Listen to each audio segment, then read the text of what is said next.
Legislators back in session at this time. Senator Ada, can you come forward, please, and take the chair?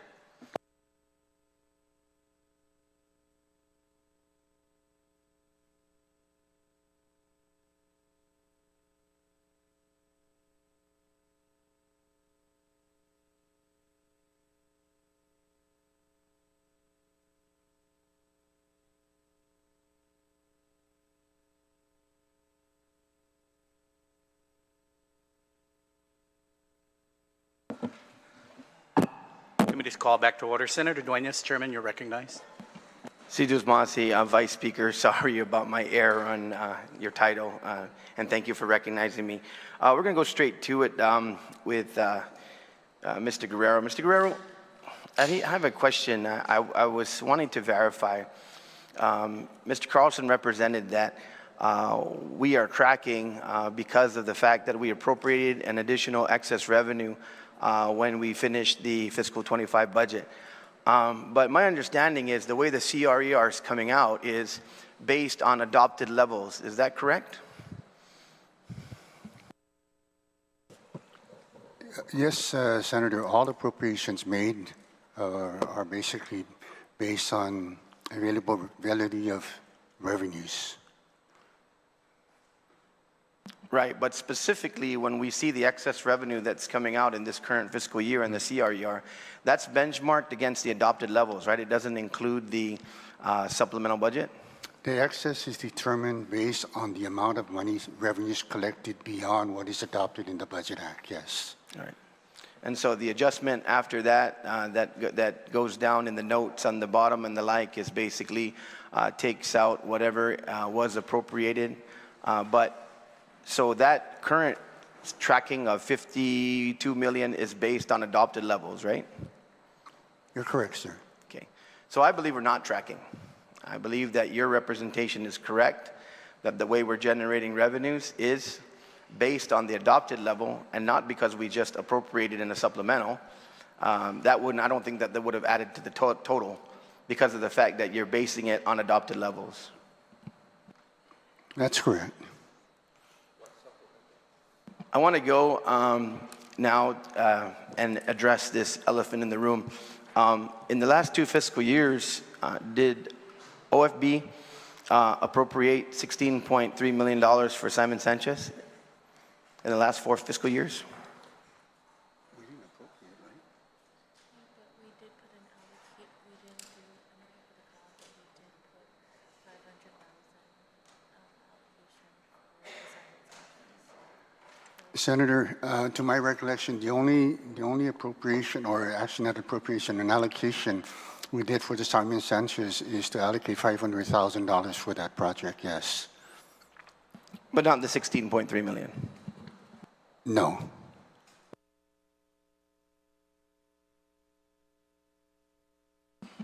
Mr. Guerrero, you're aware that the public law that was passed, and I believe we're going to have Gita here at some point, basically identified the ceiling with regard to how much we would spend on Simon Sanchez, what their ceiling would be to build the school all in, as well as the appropriated amount estimated for debt service at 16.3, correct? If you're referring to Public Law 37-22, Senator, yes. So what I've been told, and I want to confirm this, they have everything they need currently to negotiate and go to market, correct? The way the law is written, Senator, it allows basically the administration to solicit for financing for the construction, furniture and fixture and equipment, and for the insurance maintenance of the construction of the Simon Sanchez High School, yes, for a total amount of $166,365,000. Since we prepared the budget together, are you comfortable with the identification that we have made in the miscellaneous provisions for appropriation of $16.3 million for Simon Sanchez?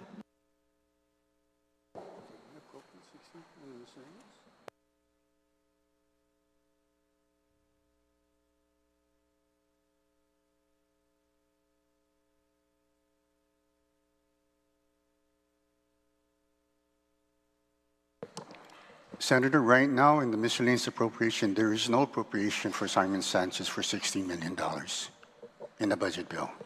But it's recognized as an allocation.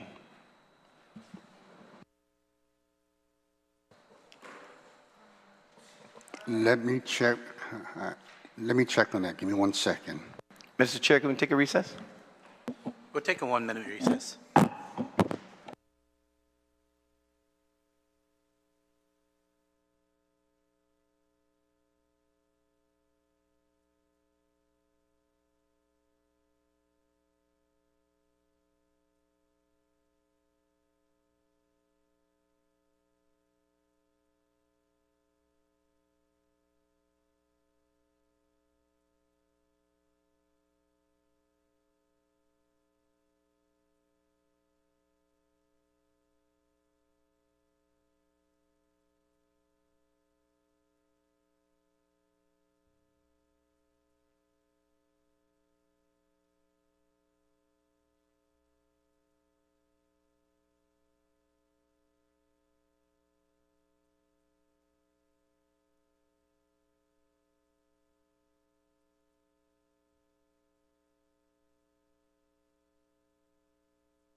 Mr. Chair.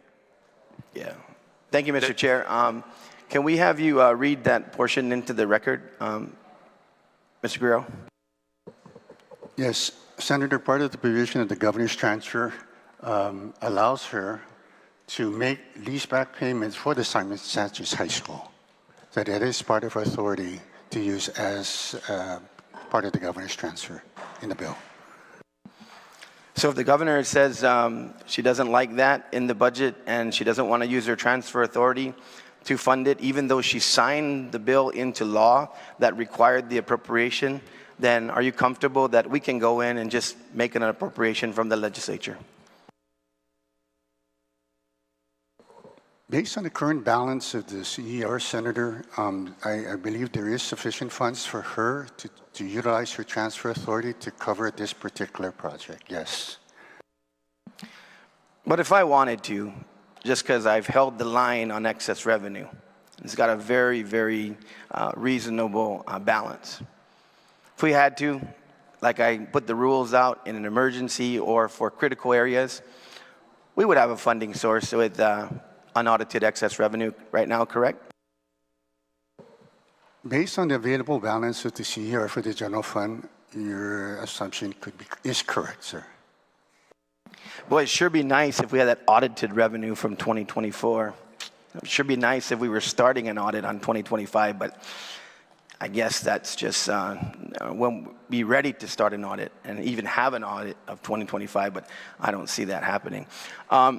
So, Mr. Guerrero, this issue on tax refunds, isn't it now because of the court order and the like that our estimate that we adopt is an estimate, but the governor, the administration, the executive branch has a court-ordered duty to pay all free and clear or all refunds that have been then cleared and available for payment?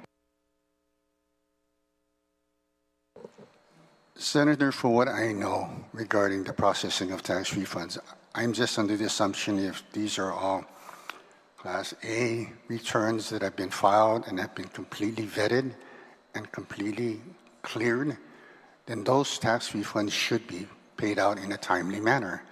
I do know for a fact that there are some tax returns that are being held either for whatever reason for a second review. Maybe they're tapped to be audited.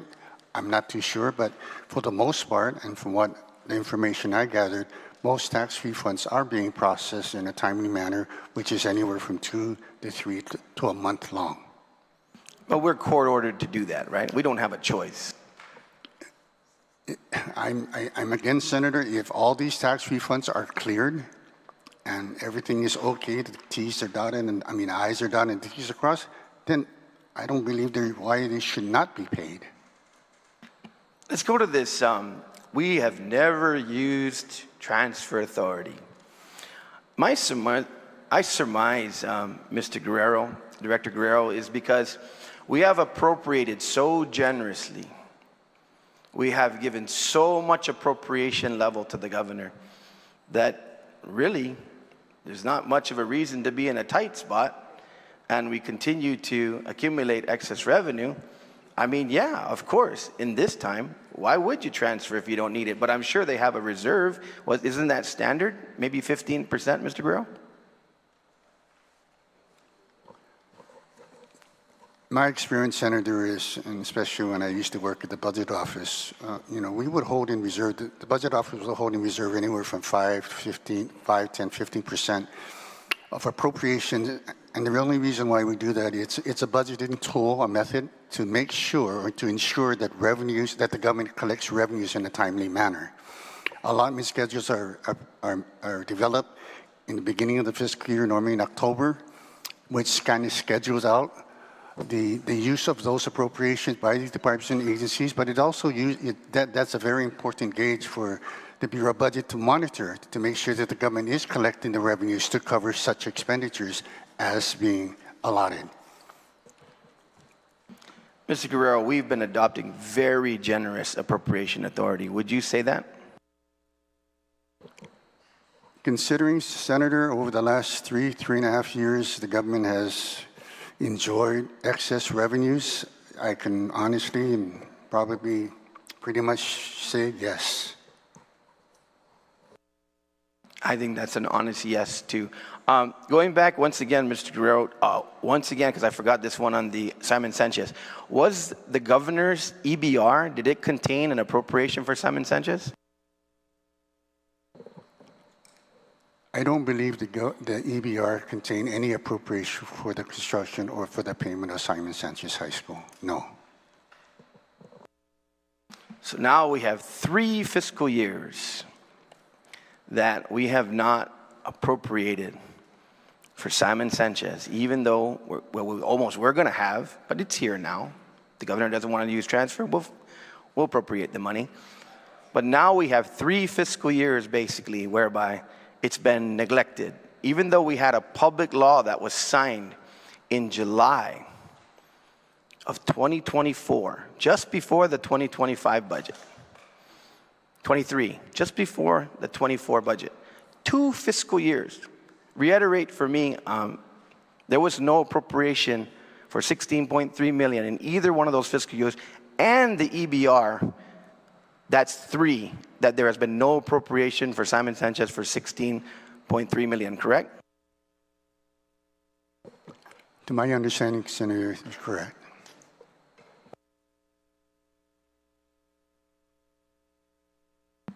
We can easily see why there is no need at this point to use transfer authority,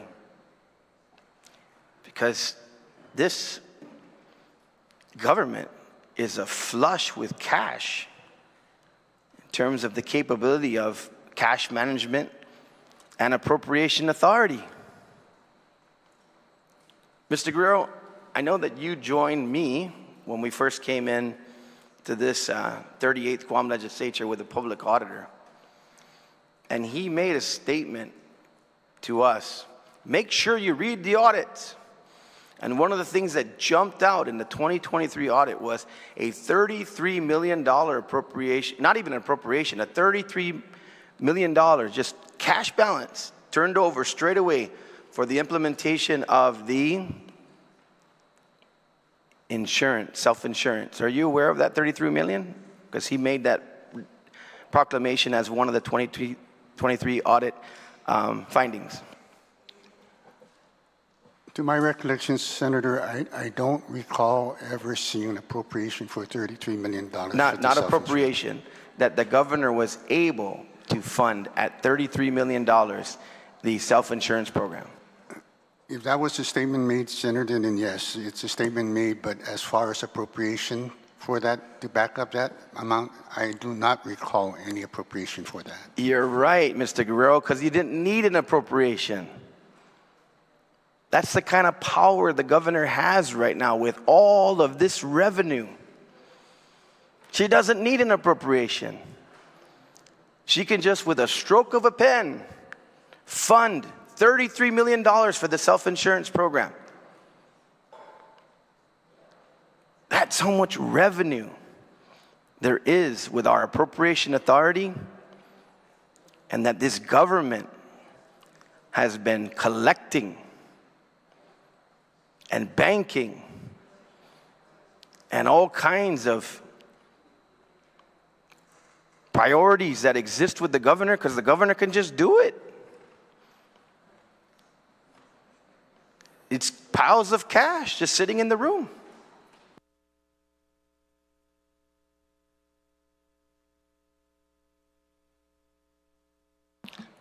Mr. Guerrero, if we do not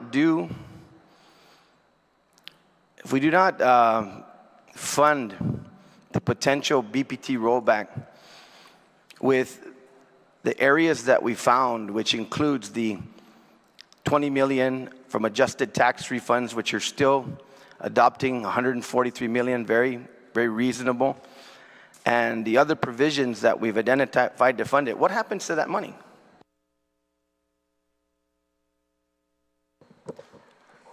If we don't, if you're referring, Senator, is that if we don't implement the 0.5% rollback, of course that $41 million would still be part of the budget and would still be available for appropriation.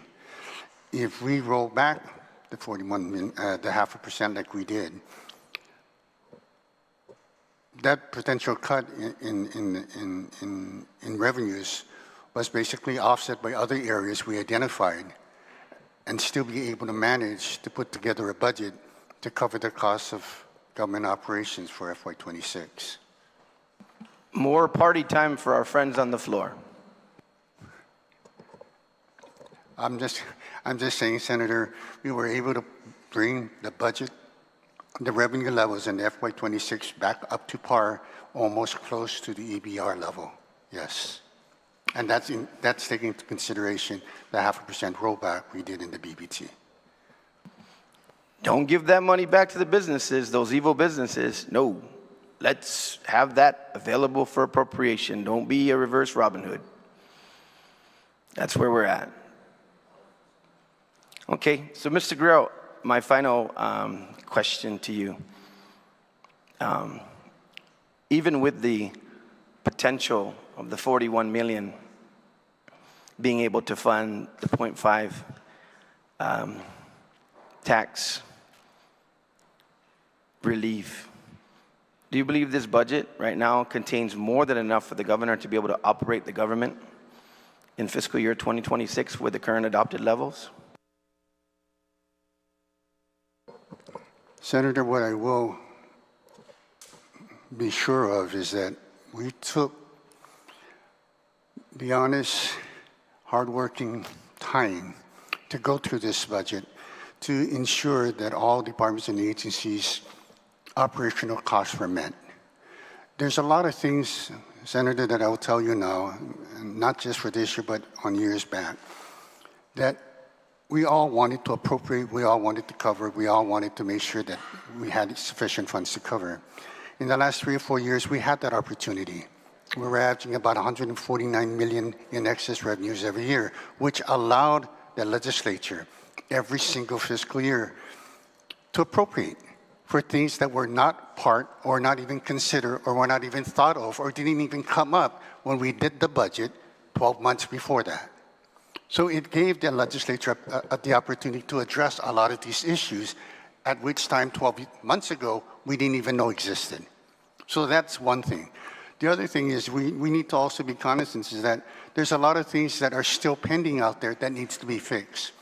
But because of the limited resource we have, we want to make sure that we don't over-obligate ourselves and do it in a very responsible manner, fiscally responsible manner, and not to do that. We don't want to go back to the days in the 1990s where we're in deficit.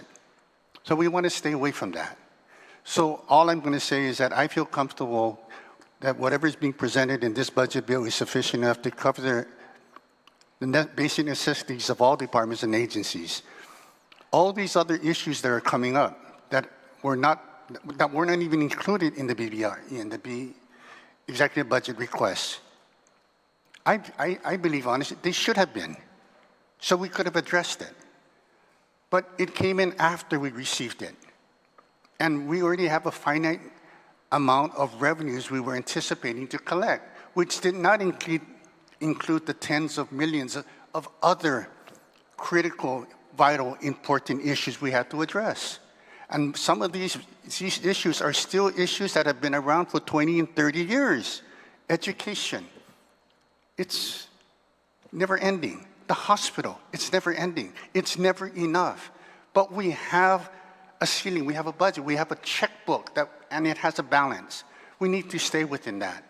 And I agree. I mean, I'm not going to contest anybody's request here, but I'm just saying we identified a revenue level, we want to work with it. Anything above that revenue level, I am open, as long as you can identify where we're going to get all this money and all these revenues to substantiate and back up these appropriations.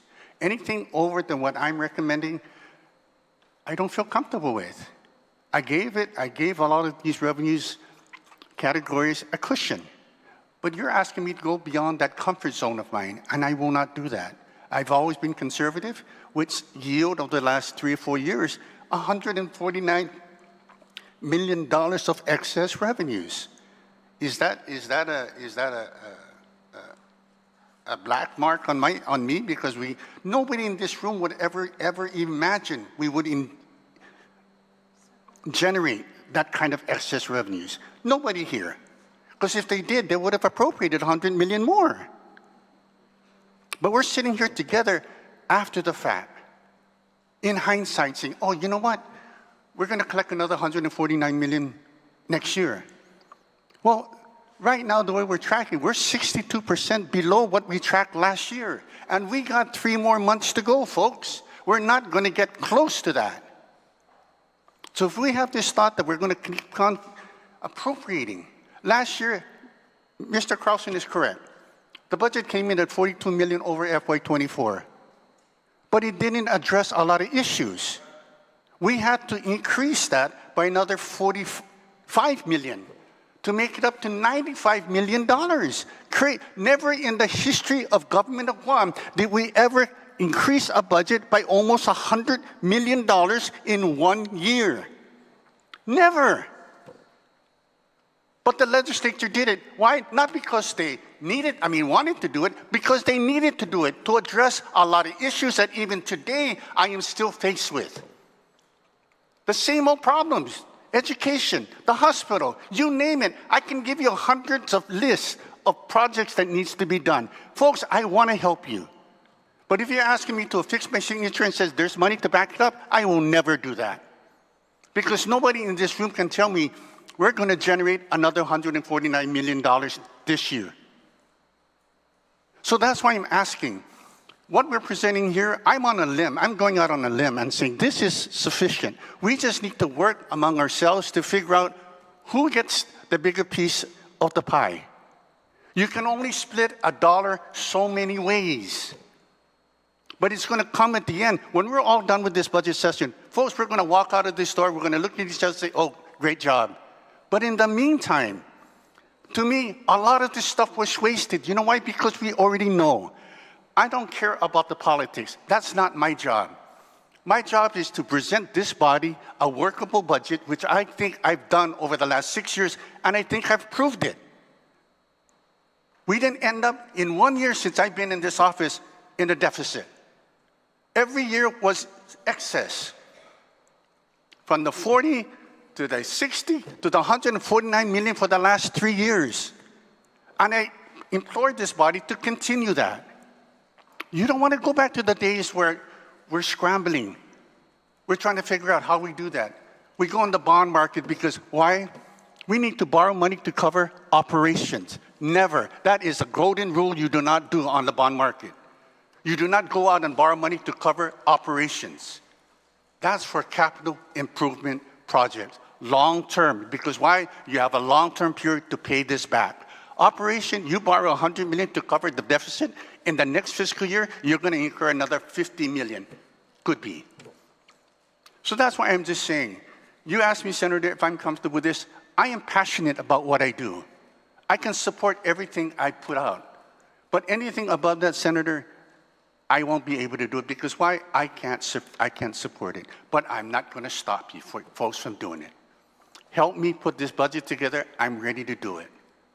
Anything out of my comfort zone, well, you know, like everybody else, you're not going to go there. So I'm sorry my answer was too long, sir, but I get passionate sometimes, and I just want everybody to know I'm ready to do whatever needs to do to get this bill done. No, Mr. Guerrero, you have to clear the record because the bottom line is yes, you're right. When we passed the 2025 budget, we got a scolding letter from the governor. I'll sign this. You didn't fund this. You didn't fund this. You didn't fund this. And this legislature went in and fought all the way up until 2 weeks before the election on a supplemental budget for $50-some million. More for education, more for the hospital. But that supplemental budget is not calculated in terms of the way that the CRER calculates the adopted revenues. So you're right, Mr. Guerrero. We need to tighten the belt and hold the line. My final question is, in the agencies and even other agencies that we have checked, and we'll do this when we go agency by agency, wasn't it correct that almost every agency was lapsing anywhere from 10, 15%, even higher, to include education, at more than $10 million when we heard their budget?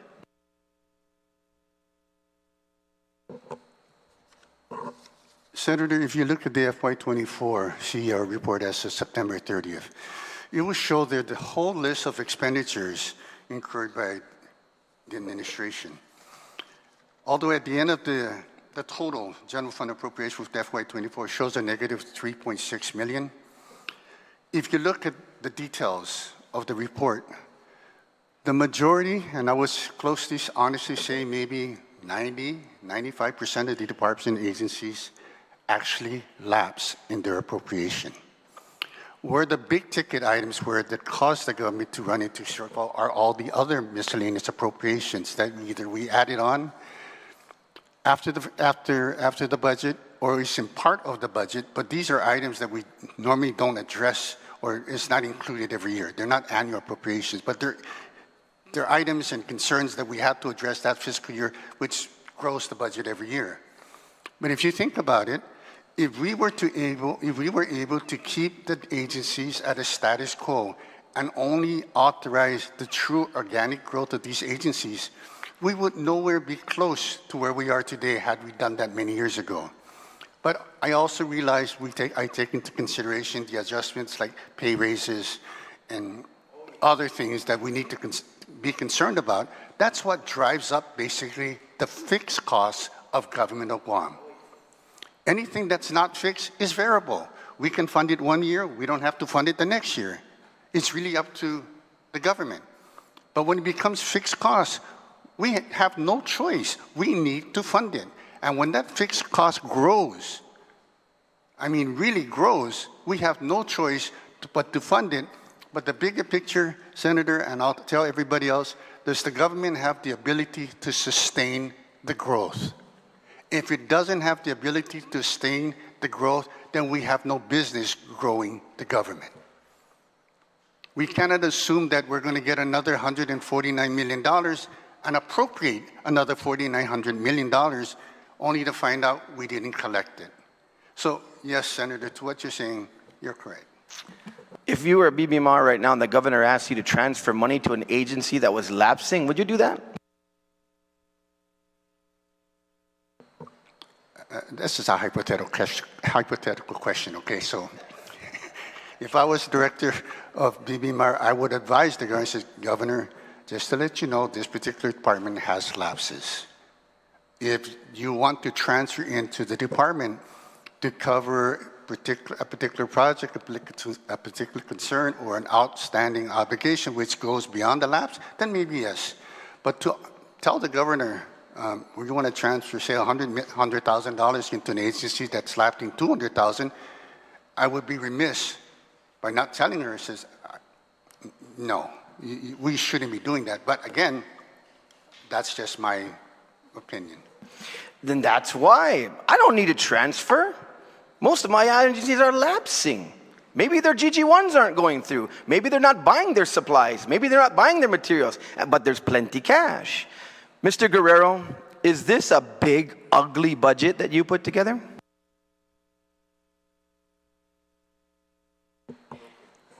Well, Senator, first of all, I'm going to assume that those are not your words, but you're quoting somebody else.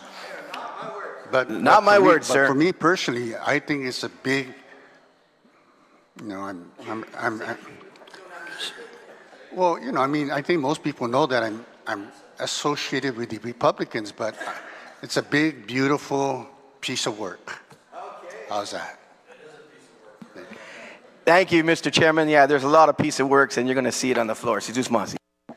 Thank you, Chairman Dueñas. Senator McConnell, you're recognized, sir.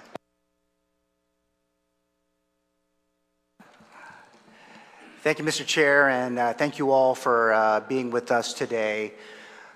56 pages of optimism started the governor's 275-page budget that was submitted back in January.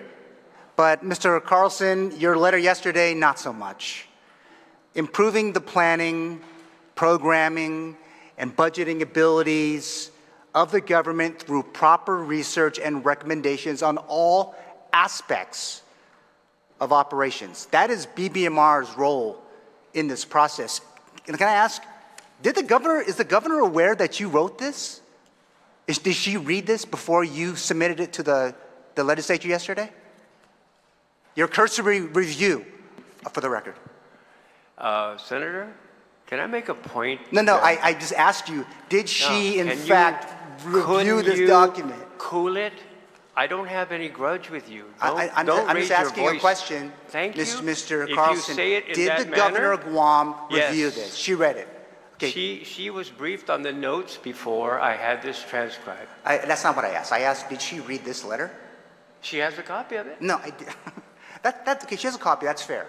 Because when you say cursory, I think that's just not fair to all of us when you come in here and say it's cursory. You've had this budget for just a bit.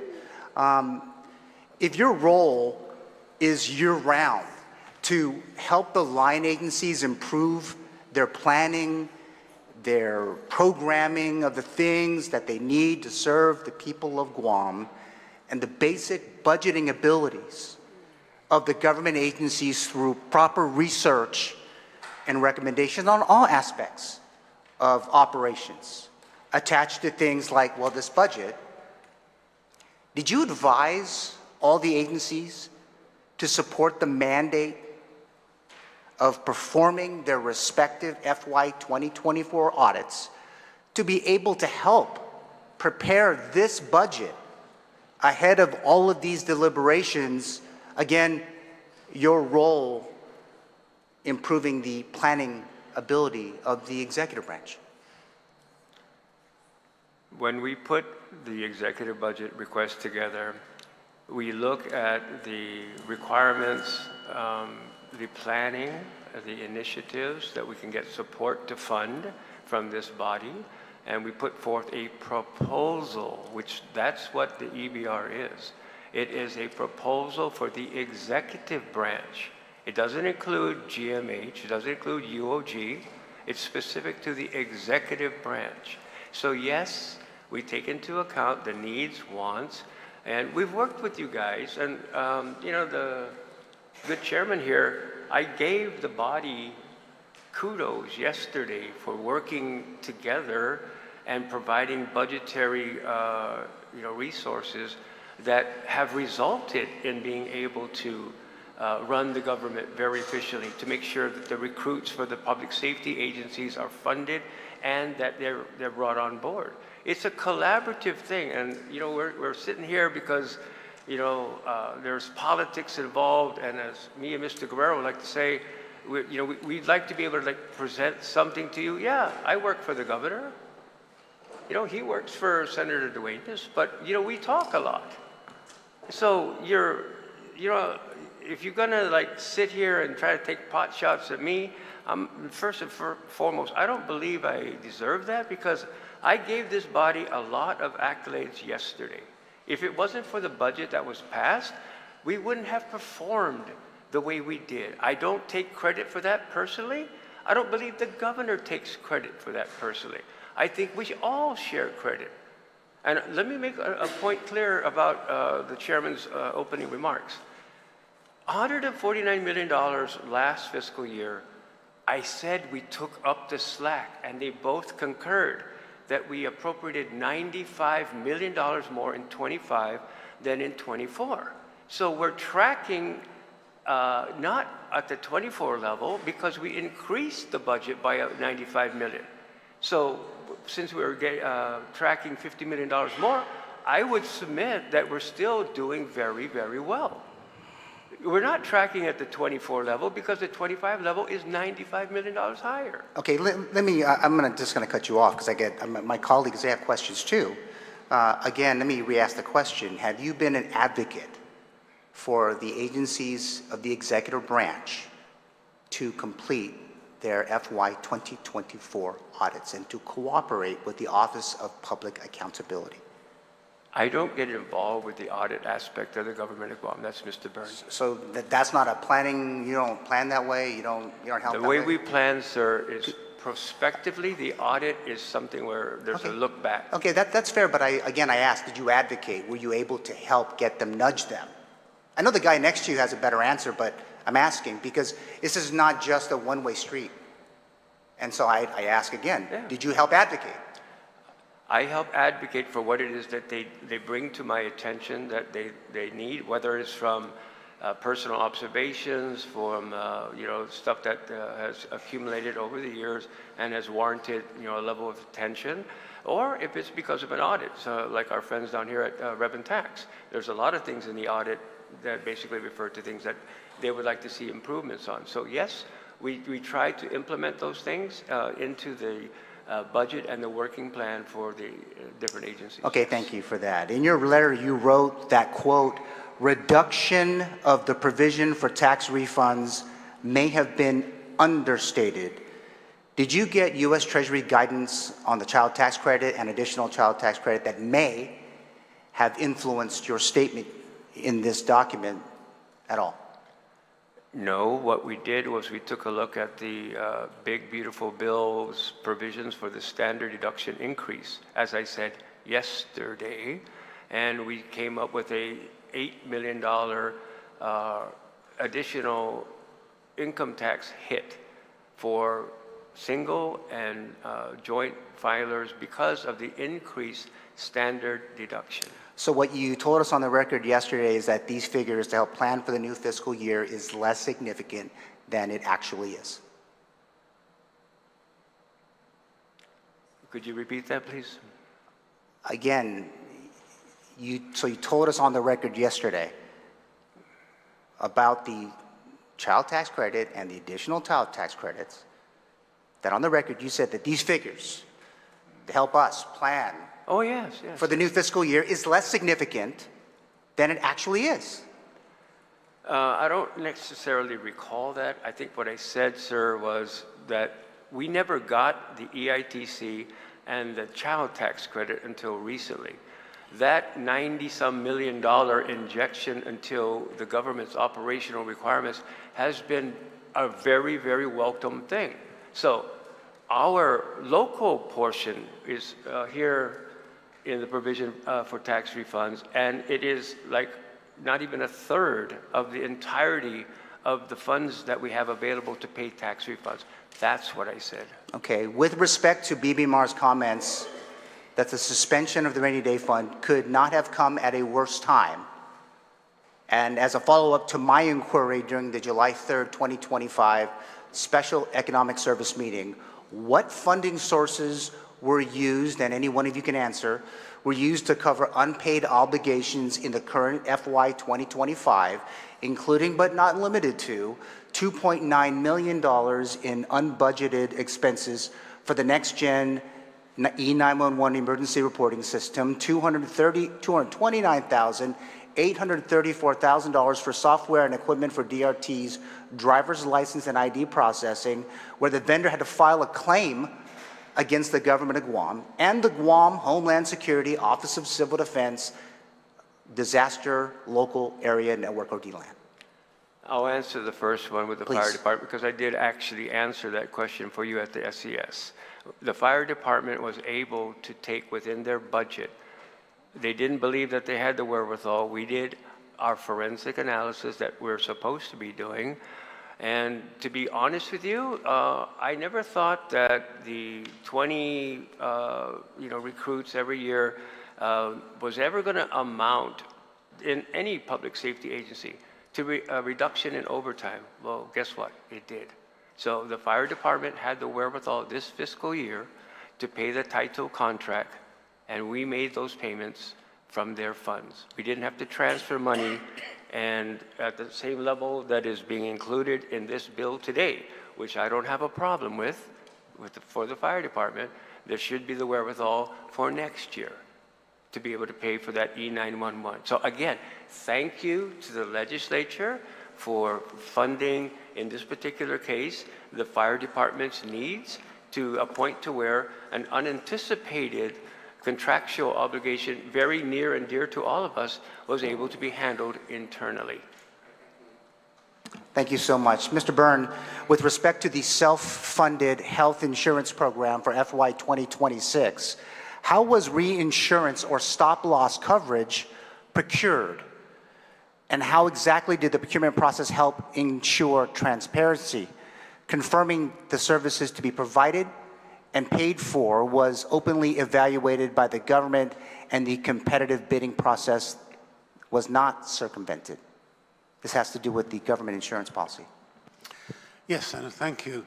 The stop-loss insurance was procured by our TPA, who I think invited 3 bids, and having discussed it with us, we determined which was the lowest qualifying bid.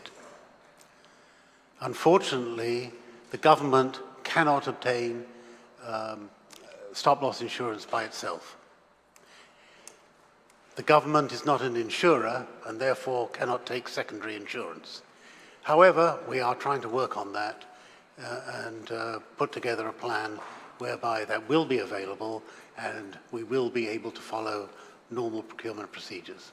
No, and thank you for that. I know as we're preparing, it beats the heck out of being late, so I figure we start now talking about it, because I guess if it's just been done, that this is a better time than any to begin that process, especially for self-insurance. Can you answer anyone, when we think about the rainy day fund balances, any idea of 24, 23, 22? I know that we're talking about rainy day fund. Can anybody on the record give us the last balances for those years, if possible? I want to get them on the record asking about the rainy day fund balance. Okay, the cash balance today is 56 million, plus or minus. We haven't finished funding fiscal 25 rainy day fund. And when we get to the end of the year, we anticipate, and obviously, there's an appropriation that we will have set aside the 18.5 million that was appropriated. So help me understand, Mr. Byrne and anyone up here, when we think about the deposits to the rainy day fund, no deposits will be made there if the fund's assets exceed 10% of the average gross operating requirements that are funded by the general fund over the prior 3 fiscal years. And then that's in 5 GCA 22904. That's our guide, right? So I know that in the public hearing on Bill 11 that was held back on June 9th, 2025, the DOA reported the balance of the rainy day fund at approximately 58 million. So you're saying that right now it's, right, as of today, it's 56, we still have some other reconciliations to do going into the new fiscal year. By the end of the fiscal year, we'll made it up to the appropriated amount. But if I could comment, please, on the... Please comment. Comment away. I have section 22904 in front of me, which Okay. is the sections which you were referring to. Okay. And what it says is no deposits to the rainy fund shall be made if the fund's assets exceed 10% of the average gross operating requirements funded by the general fund over the prior 3 fiscal years. I believe that OFB interpreted that as 3 years prior to fiscal to now. I do not agree with that interpretation. These are deposits, and deposits must take place in the fiscal year of the expenditure. So I think they were in error taking the fiscal 23 expenditures as part of the average. I think they should have followed 23, 24, and 25. Okay, I only have one more question, Mr. Chair, and I'm just going to say it, but between the needs of the Chief Medical Examiner's Office, the $9 million or so that's owed to the airport, millions more to settle prior year obligations, the debt service that's we're talking about today about Simon Sanchez, the potential impacts of the Trump bill, which is now law HR 1, please share what you can of your decision-making process over the last 6 months to prioritize tens of thousands of taxpayer dollars in pay raises for directors and special assistants and all these staff across the board over addressing the critical needs and critical costs of the government of Guam, particularly at a time when you are all been reporting and anticipating that certain agencies will be receiving less federal funding or losing the resource altogether. And I believe it's an important question based on what I was just hearing going to the end of yesterday. Thank you, Mr. Chair. That's my last question. If anyone would like to answer that, please. The ability to keep the talent within the government of Guam from being poached is paramount to operating at any level of efficiency.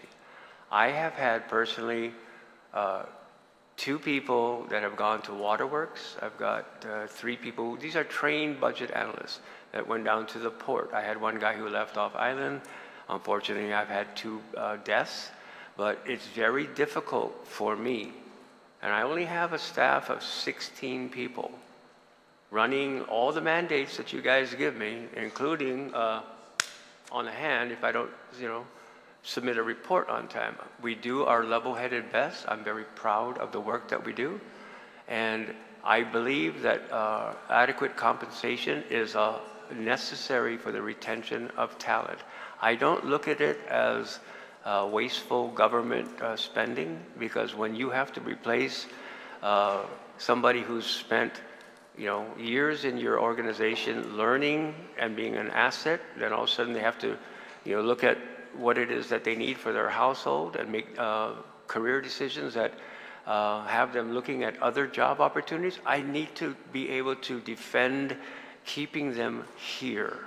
I think that goes across the board. I think this body has recognized that with the raises and other stuff that has been put into the budget that allow for teacher increases, and once those decisions are put into place, this body has gone along and funded these agencies to the level that supports the continuation of those raises. So this is not a one-way street, and it can never be a one-way street.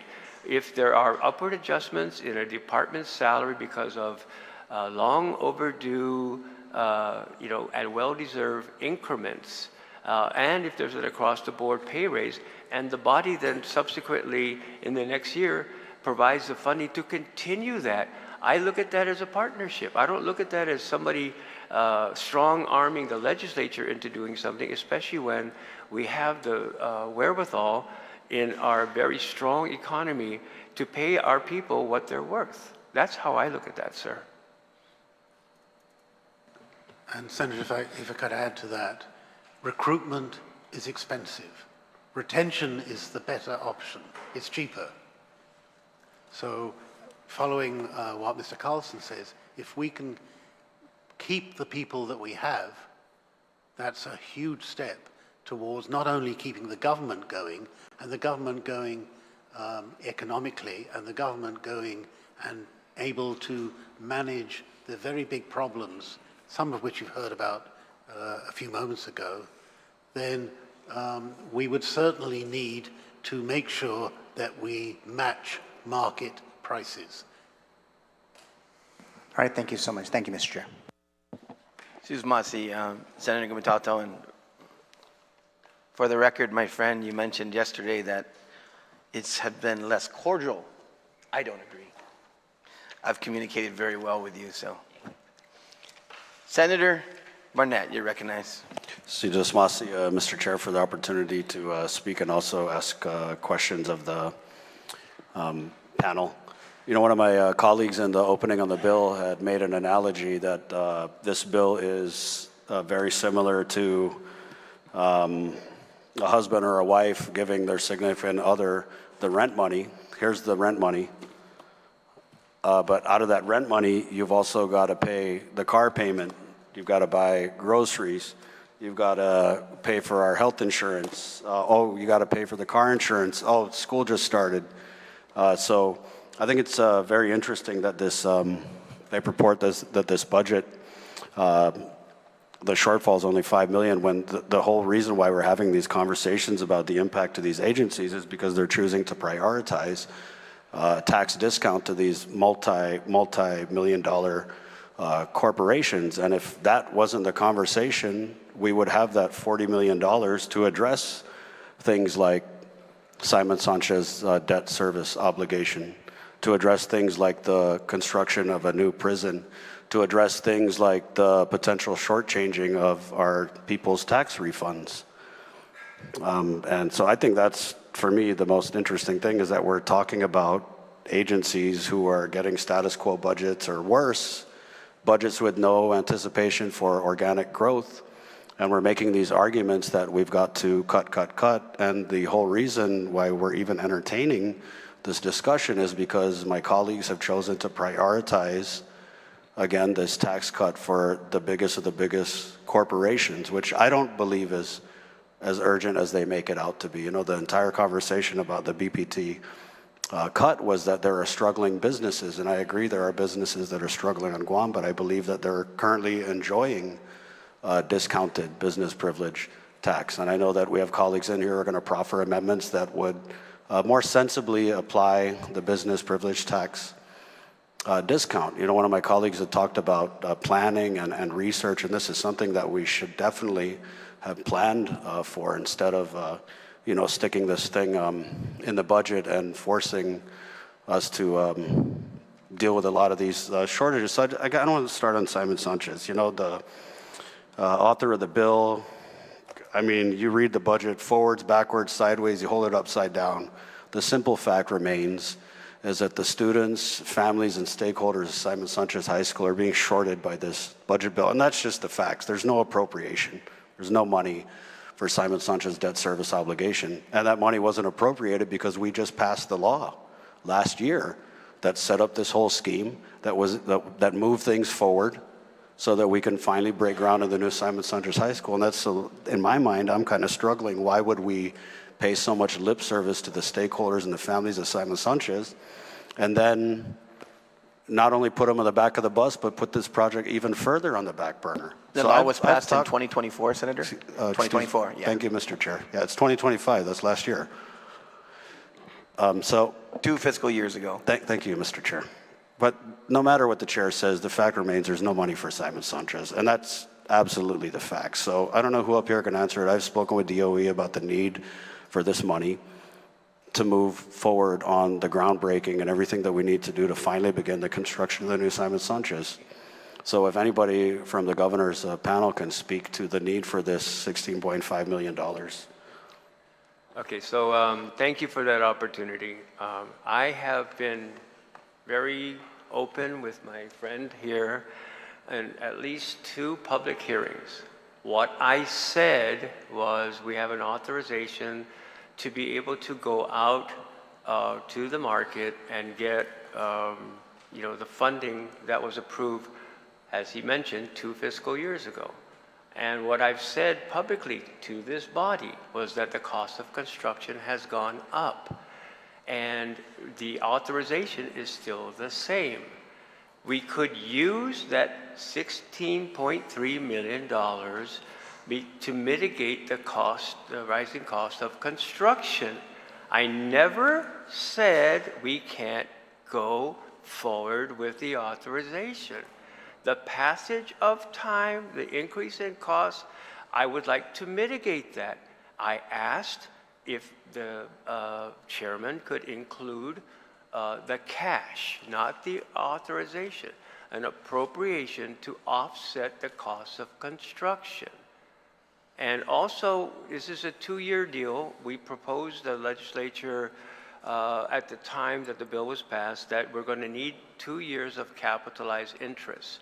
In other words, we don't pay full principal and interest until the school is done, but we're borrowing the interest that we have to pay back to the people that we borrowed the money from. That's what capitalized interest is. If we could mitigate that capitalized interest by getting the appropriation, then we have more money for construction.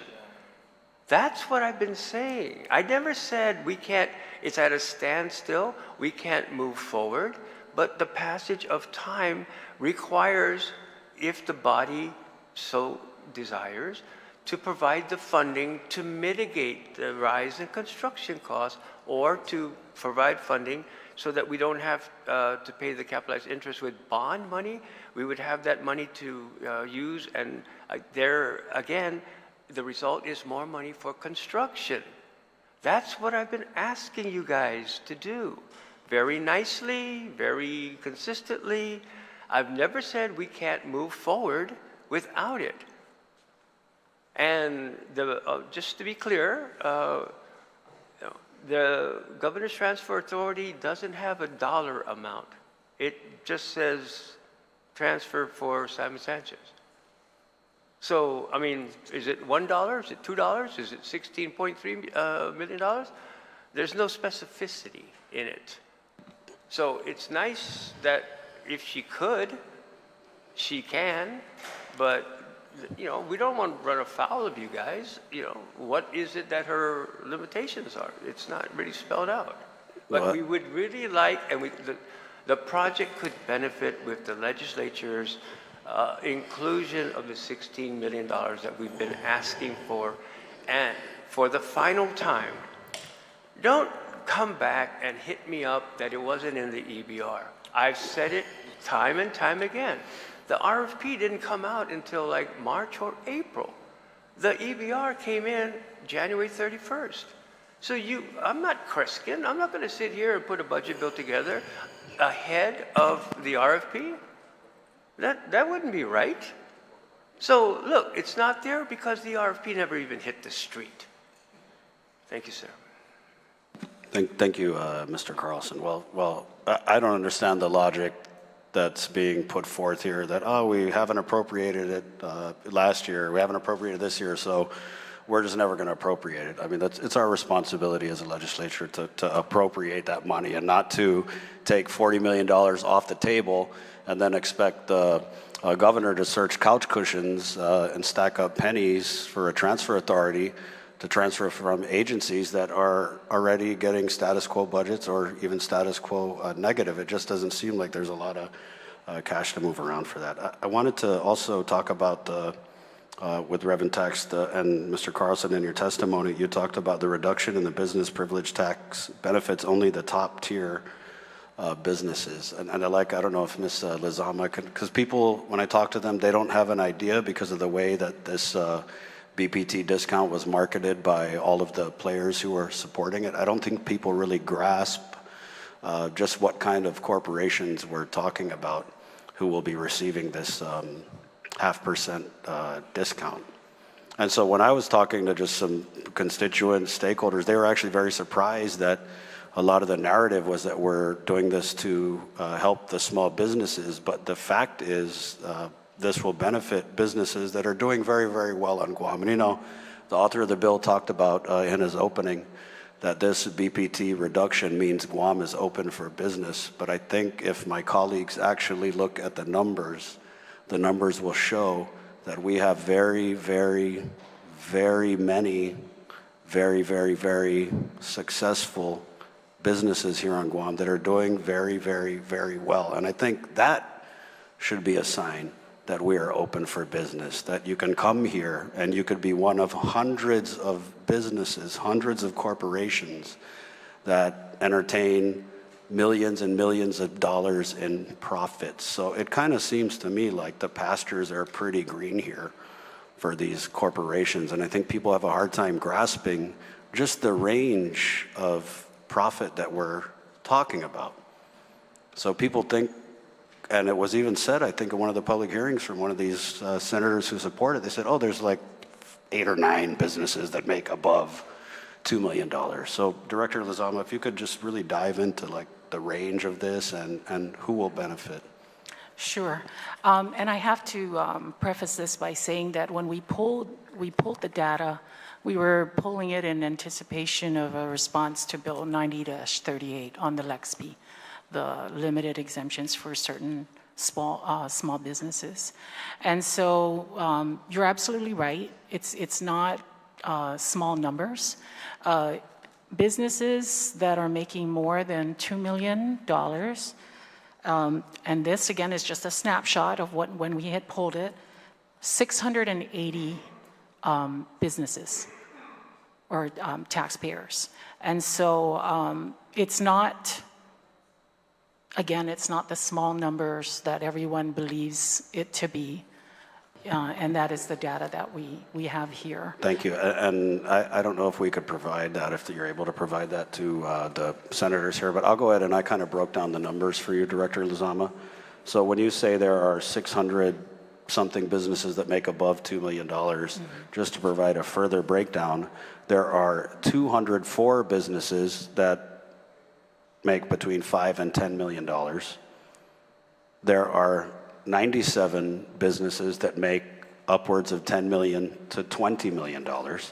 There are 59 businesses on Guam. That's amazing. I mean, these are numbers to celebrate.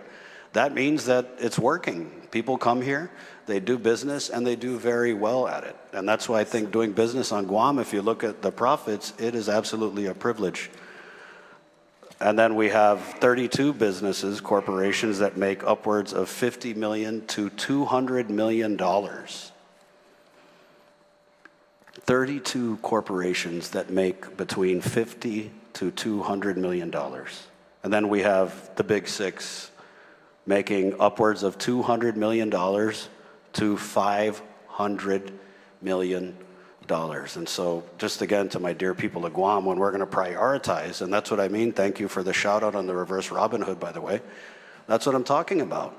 We're not talking about the mom and pop Choddy Mart.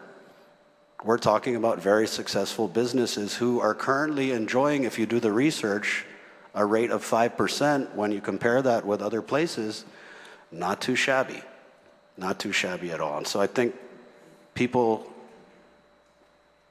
maybe didn't have this information before and maybe bought into this narrative that we're helping these struggling businesses. But I think most people would agree with me in saying that a corporation who's making $5 million, $10 million, $20 million, $50 million, $100 million, $200, $500 million, maybe they can afford to pay that.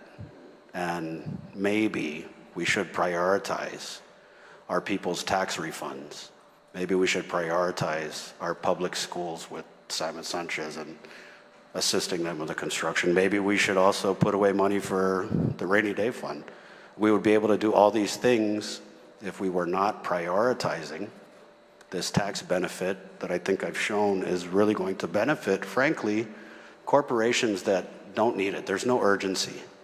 They're creating the urgency because they're so malago to give these businesses a break at the expense of critical public services. Thank you for that, some really good information. I wanted to also touch on the tax refunds. I know I just have a minute left, so. And Stephanie, I understand that you might have more information about more federal tax cuts. So my understanding of this whole tax refund issue, if I could, for the people of Guam, is they're basically saying we've only paid out X amount of tax refunds the last couple of years, so we're going to minus $20 million. But with the Trump tax cuts and everything else happening with the feds, it's kind of looking like we're going to end up paying out more in tax refunds. And that's why I've kind of been saying that this bill jeopardizes the people of Guam's tax refunds, because it takes away money for tax refunds at a time when everybody agrees that we're going to have to pay out more in refund dollars. So if you guys could address that. And then if you could also provide the information on any other impending federal cuts, freezes, reductions in funding that you're aware of.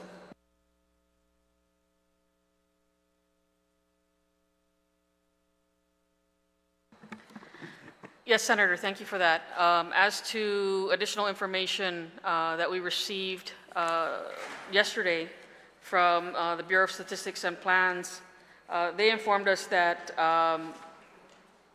the Coastal Zone Management Program, as well as the GCMP program, will be losing funding as of December. And so those are important parts of the permitting process. They make sure that, you know, everything that's required for zoning and permitting makes it through the process correctly. And so we actually need to make sure we fund that. And my office is providing updated information, which we hope to get to before the end of the day. Mr. Byrne, could you speak about the tax refunds and the Trump cuts that are going to require us to have more money to pay out refunds? Yes, Senator, thank you for asking. We don't really know. We can only estimate at this time what the effect of the tax the tax changes are going to be. But as far as personal taxes are concerned, what the federal government did was made permanent some tax cuts that were going to expire. And they also added other incentives to it, you know, such as, I know it'll benefit me, but the higher deduction for elderly people, right? So that kind of calculation can only really be done when we get the tax returns in. But we made an estimate of personal incomes, and we think that it will increase, or rather decrease the revenues or increase the refunds, we're not sure which, by about 8 million. And for corporate returns, it would have an effect of about 10 million. Thank you for that, Mr. Byrne. I think that further shows that a lot of these corporations are going to be enjoying tax cuts on the federal side. So I'm not sure why we're, like I said, cutting off our hands when it looks like Uncle Sam's going to chop us off at the legs. Thank you, Mr. Chair, for the opportunity. Sijus Masi, and as my friend Senator Malafunction likes to enumerate to our people listening, so I want to address that as well. Thank you, Mr. Carlson, for saying Simon Sanchez is ready to go to market. What this $16.3 million is being requested for is to assist with extra CapEx, or in terms of the interest, as well as construction costs, but it's ready to go to market. Point of information, Mr. Chair. I understand Mr. Carlson's answer, but I think if we ask more stakeholders, we might get different answers. I've heard different things from GDOE. I've heard different things from staffers at the governor's office that don't exactly match up with what Mr. Carlson said. But I think at the end of the day, the Sharks know that you guys didn't want to put money for the new campus in here, and those are the facts. So we'll bring Gita in for you there, Senator, and they're going to confirm that they're ready to go to market. That's the truth. Senator Terlai, you're recognized. Thank you. So if they go to market, Mr. Carlson, do we need to pay anything this year? Thank you for that question. So without an appropriation, we could not mitigate some of those costs that I talked about, mitigating the capitalized interest, therefore making more money available for construction to take into account the passage of time. So we can only use the authorization that we have and what it is that we're going to get net of the authorization. So whoever it is, and I think it might be either DPW or DOE that's going to certify funds available, they can only certify the funds that are available from the borrowing. I've been, again, on the record, asking for some additional relief because of the passage of time. So we're not going to be able to get enough funding to take care of the increase in construction costs that I have been asking the body for. And we certainly can't ink a contract that certifies a promise from the transfer authority because that's not cash.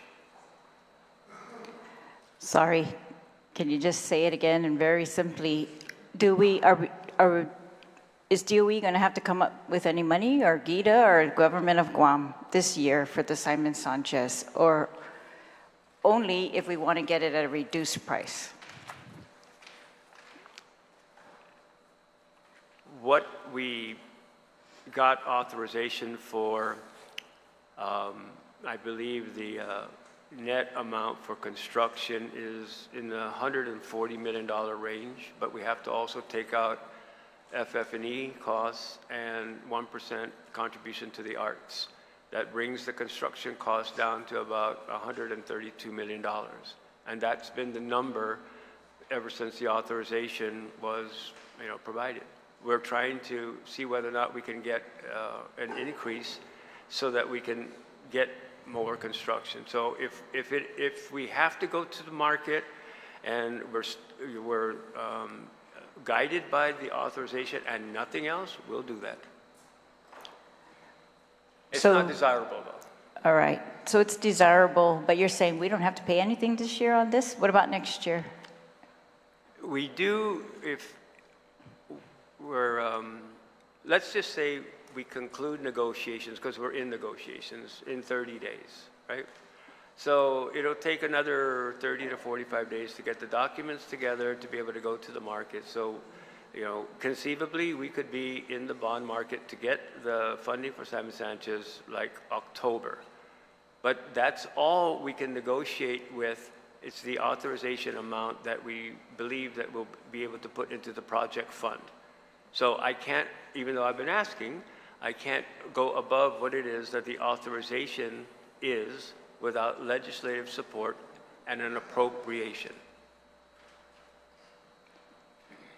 All right, I don't know, it's still not clear to me. Are you saying that if this goes through their negotiations without any additional reference to that in this budget, we don't have to pay anything on that in the fiscal year 2026?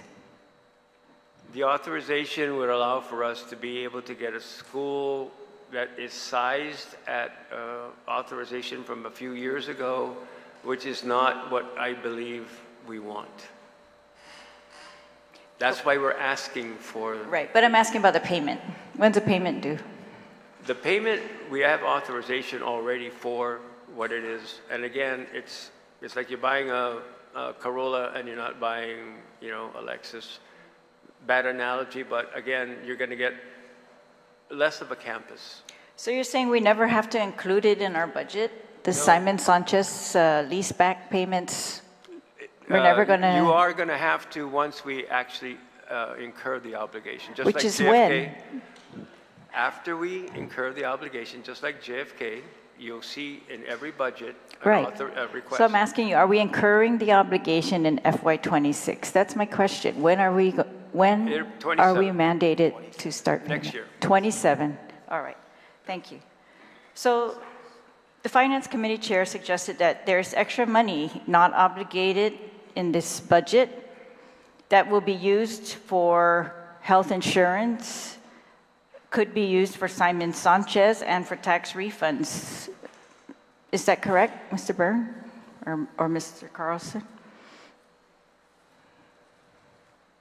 I don't see anything. I didn't hear anything about health insurance.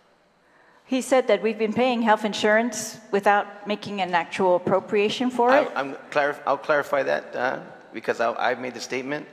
I said that the $33 million in the audit from 2023 showed they didn't need an appropriation for that. They had cash to be able to set up the savings account. Now, the negotiated terms of insurance and everything else is part of our budget. So there's no need for them to have any additional revenue to do the health insurance program this year. But they used $33 million of cash to be able to create that savings account. Right. So is that kind of cash still laying around in somewhere that you guys can use for Simon Sanchez or for increased tax refunds or the health insurance There are cost? two main sources for the health insurance money. One is the amounts that are added on to, the on-costs that are added to the appropriations for individuals who work in the government. So if you look at the appropriation, the breakdown, there's salaries and there's benefits. And included in the benefits are the retirement fund contributions and the health insurance contributions. So the money comes from, part of the money comes from having appropriated those sums of money. The other half, or the other big slice, comes from the retiree contribution, which is separately appropriated. At the end of the year, there either is or isn't a balance left over, we report in the financial statements what that balance is. But it's not like there's millions left over. I mean, the amounts are calculated to be comfortable, but not to generate sums of money for investment. All right, so did the health insurance costs go up for fiscal year 26 for the government share or not? We're anticipating, it's actually a very slight reduction of 1.2%. Okay, so status quo personnel budgets would be okay? Only in respect of health insurance. Health insurance, to there are cover other health elements insurance. that need to be covered. Right? Okay, thank you. And Director Revan-Tax, when we were talking, you were going over the amounts of the businesses that they're making over 10 million, 15 million, over 20 million, over 30 million, 35 million. You calculated all the way up to those over $500 million that we have some businesses. So in your summary, it also shows that the gross income of these businesses over 2 million altogether was 9.7 billion. But they've been exempt. 3 billion of that is exempt. So we're really only a taxable amount of 6 billion, right? Out of 9 billion, we were only taxing 6 billion. That's correct. And we get 333 million. These exemptions, where do they come from? The $3 billion in exemptions for businesses over 2 million.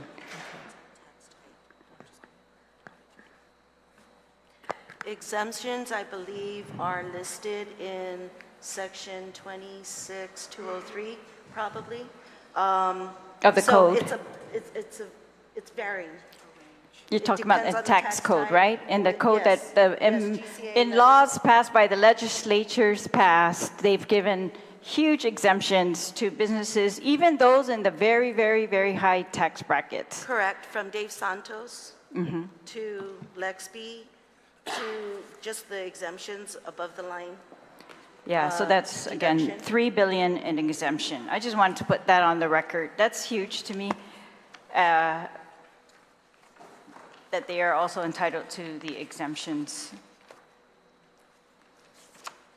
So we are going to be expecting another list of federal cuts. We didn't receive a list yet, Ms. Flores, so I know you talked about these, but we really want to know the amounts, and I think we didn't get the amounts yesterday for the historic preservation, but if we could get a list and with amounts. Yes, Senator. So we are verifying with the different agencies the exact amounts. All right, thank you. And then, Mr. Carlson, if that discussion on Simon Sanchez, if you could put in writing what savings we might accrue in the long term by putting in a little money today, maybe we just need to see that in writing, because even for me, that's hard to understand. Okay, it won't be savings. It's basically, things cost more. And so we're trying to mitigate the cost. So that's all they ask is there's no savings. All right. There's a list of, like tax credits and in the bill, but it doesn't list the Public Law 3827, one for the Medicaid receipts. Should that be also included in there, Mr. Carlson or Mr. Byrd? That was when there was a cash shortage and we weren't able to pay out Medicaid receipts. A tax credit was offered instead, but that's no longer the case. No, you're talking about, well, which one are you talking about? You're asking me about Medicaid? Yeah, the new law. The Medicaid, businesses accepting Medicaid were given an exemption on the BPT. Okay, that was, I thought you said, I'm sorry, I was asking a different question. Yeah. So should that be also added to Chapter 1? Anticipated loss from that BPT, or has that been incorporated in this chapter? That would be a question for OFB, Senator. All right, OFB? When was that passed, ma'am? June 17, 2025. Yeah, so again, it wouldn't be in the EBR, but if there is a tax exemption, it more than likely should have been captured in the substitute. When the bill was being discussed, BBMR had given a figure of 6.6 million. So I'm just checking with OFB, I guess, if that is accounted for in the budget. 6.6 million reduction in BPT from Medicaid discounts. No, Senator. When I looked into the law wasn't specific as to an amount. It did indicate that it did provide a tax rebate, but there's no amount in the law itself. So when we looked at it, we did not include it in the budget bill. So are they going to be able to get it? Will the businesses be able to avail of it? I'm sure it's a law. I'm sure they will be able to. Okay, so we don't need to account for it. No, you do. You do. Yeah. So the fiscal note basically has 6.6 million. So if it's not in the budget, honestly, you have to net out, as you said. So if you're not taking that into account, you really can't be providing the benefit. It should be in the budget. All right, and then I wanted to ask about the special funds. There are some that are short in FY25, and I just want to know how they're treated. Do you use, and there are some that are over what we predicted in special funds. Are you able to use the extra special funds to cover short special funds? No, Senator, we're not allowed. All right. May I also say that in the budget, you guys are thoughtful enough to be able to allow for special fund recipients that get money in excess to be able to use that. So it stays within that special fund. All right.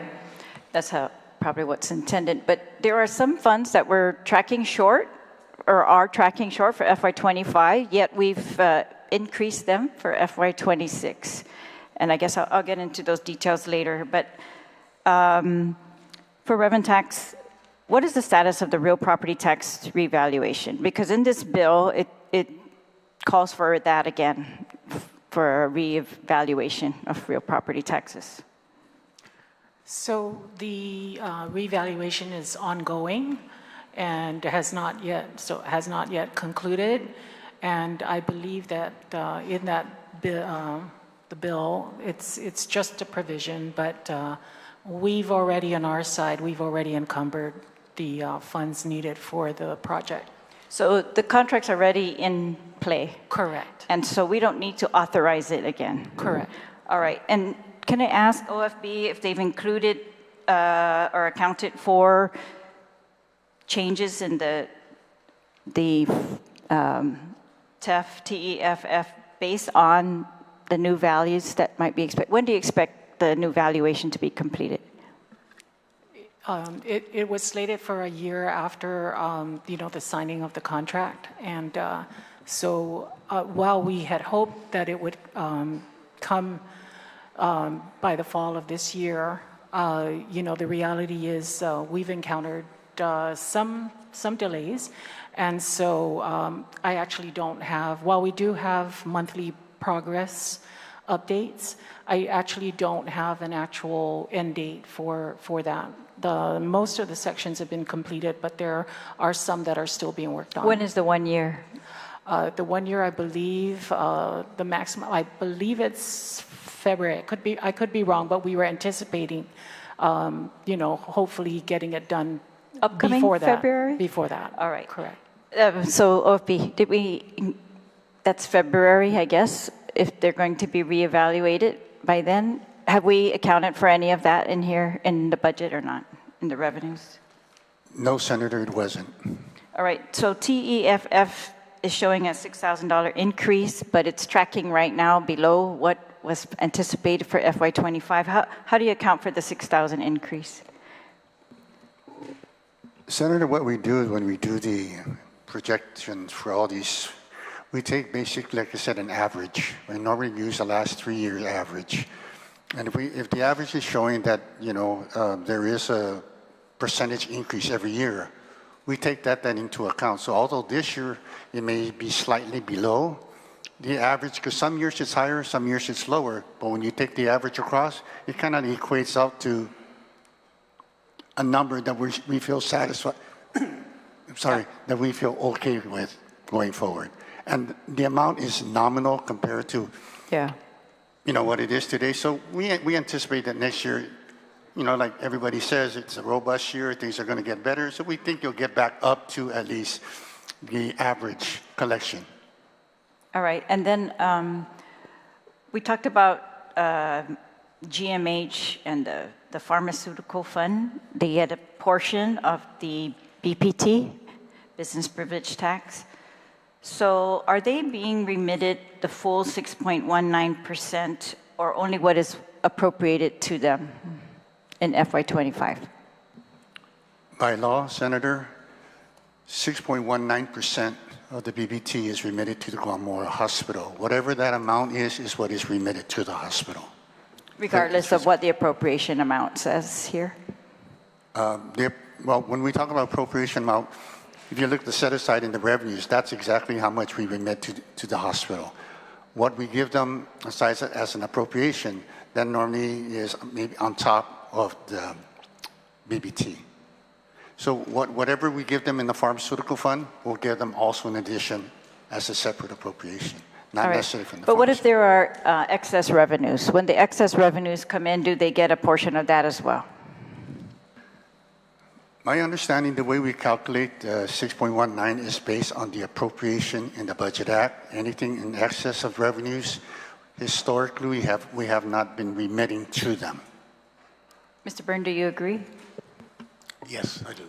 Do you think they're entitled to that percentage from the excess revenues as well? Well, they certainly do, because I've had that discussion with them. I think we've taken the view, the same as Mr. Guerrero, that what's appropriated is appropriated, and we can't pay out more than that. But we have discussed with them how we pay out the full amount that is appropriated. If we haven't had that problem, but if the problem were reversed, there wouldn't be the money there to pay out even the appropriation. Right. Yeah, well, I think it was supposed to be like an automatic where they don't have to come back, right? They just get a portion of the BPT, and so that they would have a steady source. If we're doing well, they are going to be benefiting from that, but they haven't been. All right, so Gita's not here. Are we going to be able to question Gita, Mr. Chair, when they come in? Say again, Senator? Gita, or let me just ask Mr. Carlson, Sure. maybe they know. So during the SCS meeting on July 3rd, Gita represented that they might be refunding the business privilege tax refunding bonds. And he mentioned that the final savings targeted for late July would be 8.8 million or 2.9%, something like that. Is the BPT going to be refinanced in FY26? Is that reflected in this budget? Mr. Chair. Not 26. Excuse me, Mr. Chair. I would like to yield my time to Senator Terlaria this round. Sure. Oh, thank you, Situs Masi.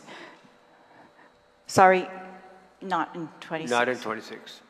So that discussion was for another year? They made it sound like July this year they were going to do that, no?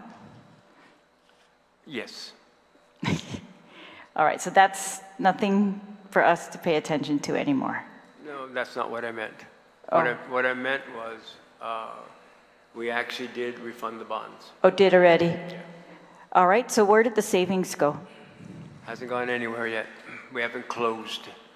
So it's like you buy a house, you get a mortgage, but you don't actually get it till you close. So we're not closing until later this month. All right, will that be cash available to use? Potentially, yeah. How much? I got to check the figures. Is it 8.8 million? No. Less? Yeah, that number was a net present value amount. All right. And, okay, and if you could just clarify, Mr. Byrne, on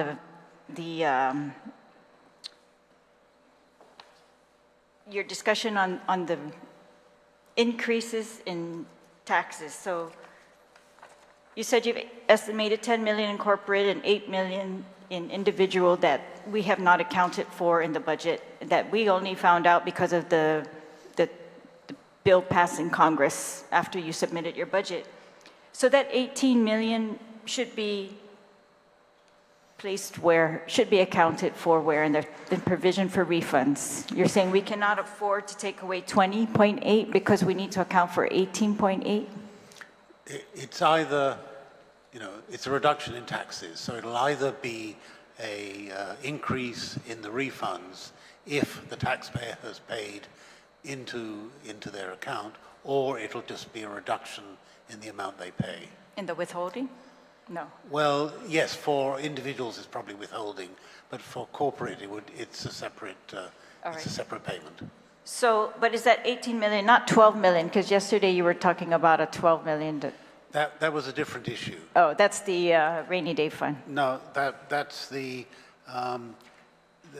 effect of the reduction in the refund calculation.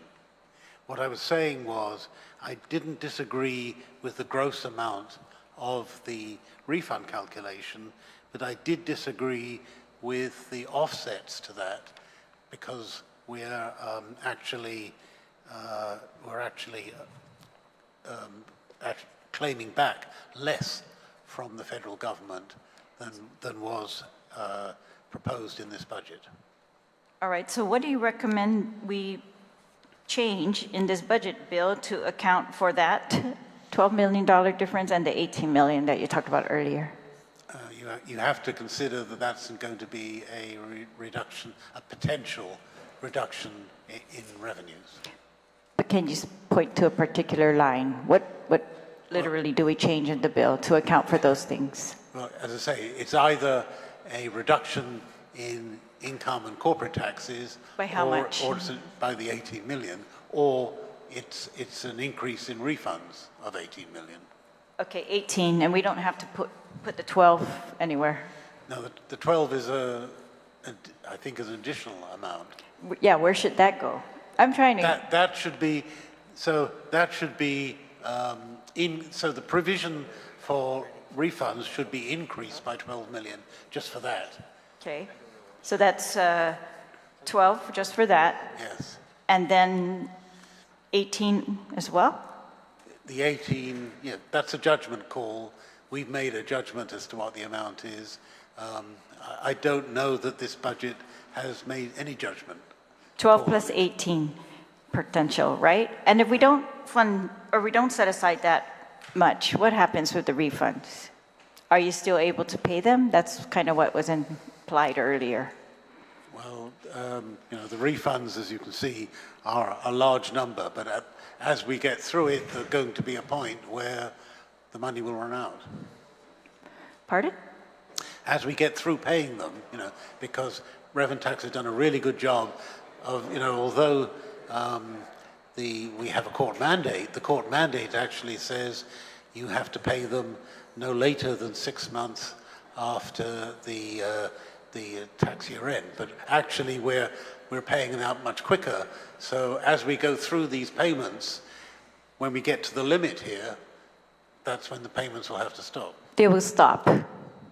So you're not allowed to pay over the amount that we've set aside? No.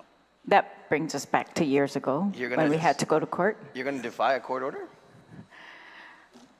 If you don't have the cash.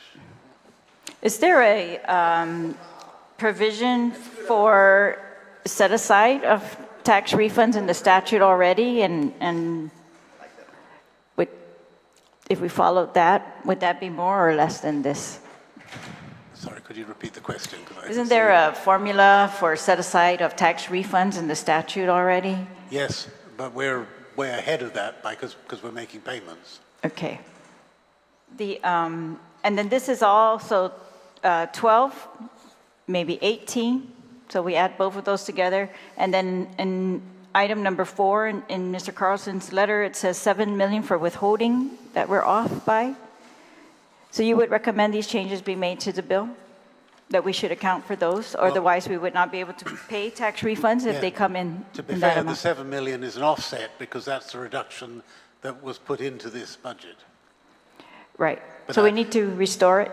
Yeah, and I don't know that because I don't know how it was derived, I don't know that it came from either of the two issues that you're discussing. Okay.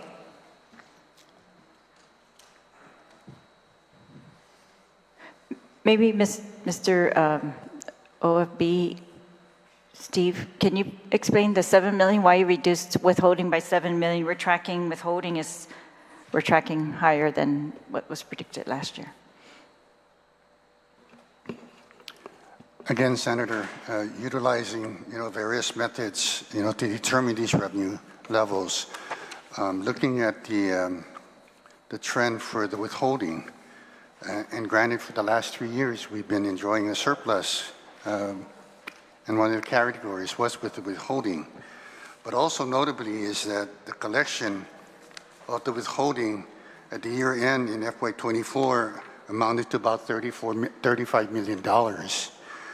What the projection is for this year by the end of September is $22 million. So that represents a 36% decrease in withholding category alone. So taking that into consideration and taking everything, the other two categories, which represents the whole entire income tax, which also saw a decrease in individual and also a decrease in corporation, we took into account that there is going to be a decrease in collections starting next year. Although we still surplus, I think we'll still be over the projected amount, but nothing close to the way we were tracking for the last 3 years. So taking that 36% decrease in this fiscal year alone, just, again, my conservative nature says, $7 million out of $365 million, I think that's reasonable to say that it's my little cushion. And that's just me. And like I said, if we do collect it, and I hope we do, there'll be money available. But if we don't collect it, I'm trying to avoid that. So I just don't want to over-project what I think right now that we have the ability to control. But again, if we are fortunate enough by the end of the fiscal year to collect more, then be so. But we're talking about 7 million out of a $1.3 billion budget. And it's the only category, may I say, it's the only category that we have a difference in. All the other categories I'm okay with. Well, I'm sure you know why I'm asking, because 7 million is a lot of money when you look at the list that we were also given of things that are not covered. 6.7 million less for GMH, that's even just from the FY25 budget. Not even, I think this doesn't incorporate the supplemental 20 million that we gave them, right? That would bring them $15 million less. So 7 million is a lot for us when we're looking for nickels and dimes here to make sure that GMH, for example, gets enough money. They're telling us that we are underfunding retiree medical, dental, and life by $2 million.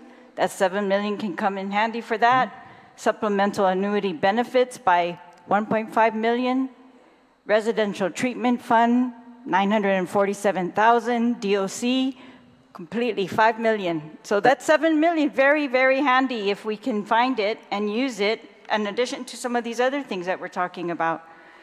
If I can ask, this list on page 6 from BBMR, are these things funded in the budget, Mr. Guerrero? Pardon? I'm sorry? Are they funded in the budget? They total about $21 million. Senator, if you look at the list that we're referring to, you're referring to the EBR. The budget was predicated on the FY25 revenue levels. That is the base how we formulated the budget, not the EBR. Mr. Carlson No, is I'm just correct. asking if these expenses were included in the budget. They're saying they're not. That the list I just read, I didn't even finish, the public health, Guam Behavioral Health, DISIT, Department of Administration, DOC, GMH contract, they said in their letter, these are not funded in this budget that we are looking at and trying to pass. So I'm asking you, is that correct, that these are not in the budget? These particular ones that you're listing here, they're not in the budget simply because it's in the EBR. We did not use the EBR when we formulated the budget. So the answer to your question, yes, it is not there. However, there are some here on the list that we can go by one, and I can tell you why it's not in the budget. For example, the DOC modernization. My understanding for the last 3 years, we've appropriated close to $15 million for this project. This project has never gotten off the ground. I understand there was a contract in place this year. That contract was canceled. So there's $15 million just sitting there. I was not about to appropriate another $5 million for this project. So you believe that cash is still there? Pardon? You believe the cash is still available to them, the $15 million? It's appropriated in the last 3-year budgets. Well, 2-year budgets and one through the modernization law that was separate and apart. And so without any continuing language, that's available to them, $15 million? Yes. I mean, I would say it was appropriated. Whether or not the money, cash is there, I don't know. Okay. But authority-wise, it is there. What about the... All the others here, Senator, we took into account into the current budget. I'm just like, it baffles me how these in the millions can be generating in 1 year as a need that they never had the year before. And a lot of these are operational costs. How do you grow a budget in the millions in 1 year? Granted, they may be important, but and like I stated in my opening thing today, we need to stay within the confines of what we have as resources. There is a list. I have a list here that are not part of this. That's not part of this list, in the millions. To me, yes, they're important. They're vital. They're critical. But I also know that we can only appropriate so much with what we have. So you're right. We didn't fund GMH to what we funded them this year because of the supplemental. And I need to go onto the record and say, when the legislature passes laws as supplemental to these departments, they're thinking that these supplementals are part of their operational costs. And that's what's growing the budgets in the millions. So are we able to substantiate this thing going forward? One department went from 12 million to 18 million in 1 year because of the supplemental. Is it important? That's not for me to decide. But if we're talking about levels, what was their FY25 levels?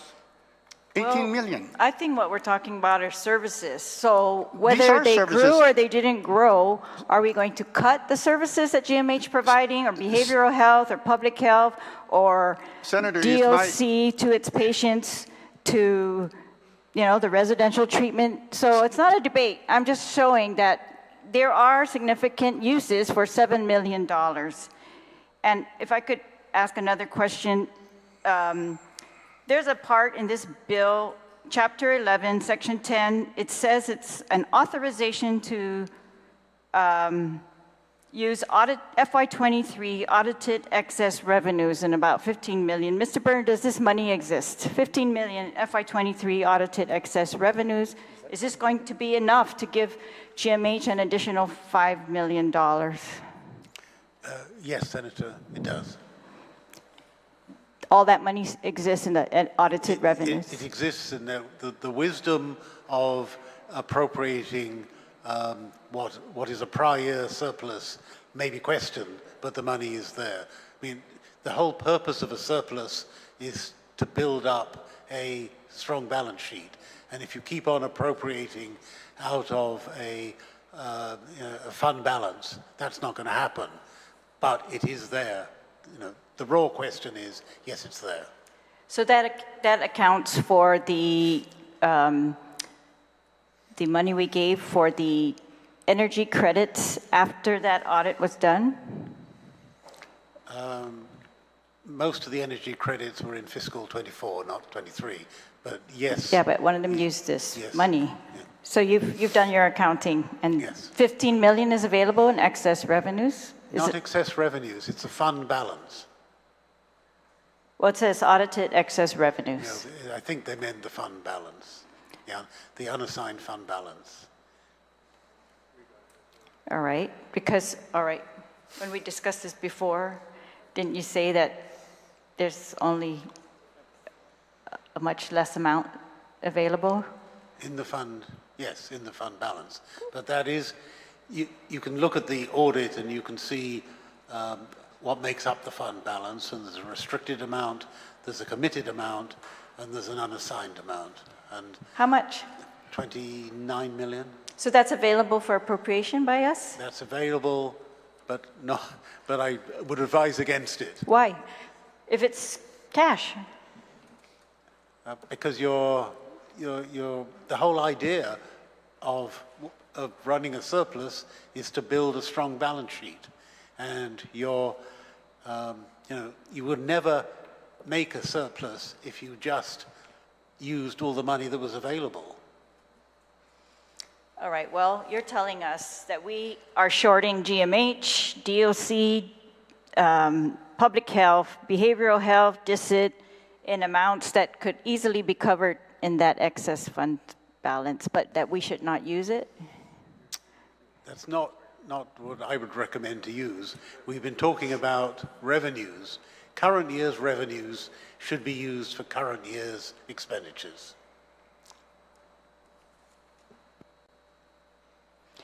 Right, but they're cutting the revenue. So we're looking for other sources to pay for these things. All right, I'm not sure I'm following that, but